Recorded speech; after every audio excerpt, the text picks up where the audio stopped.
Hey everybody!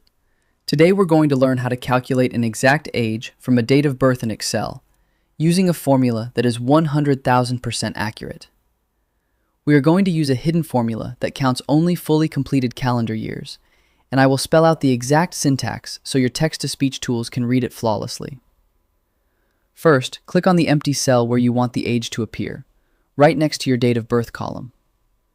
To write the basic age formula, you will type equals DATEDIF, open parenthesis, B2, comma, today, open parenthesis, close parenthesis, comma, quotation mark, Y, quotation mark, close parenthesis.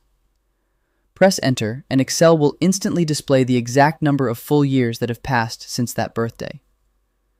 Forward-thinking tip: if you need to break the age down into a human-readable string showing the exact years, months, and days for a detailed registry or HR report, you can string multiple blocks together.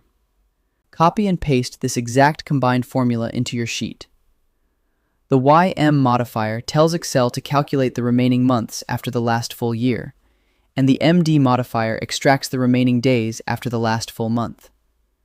And that's it. Your age tracking database is now automated and perfectly precise. I hope this helps with your current and future projects. Thank you for watching.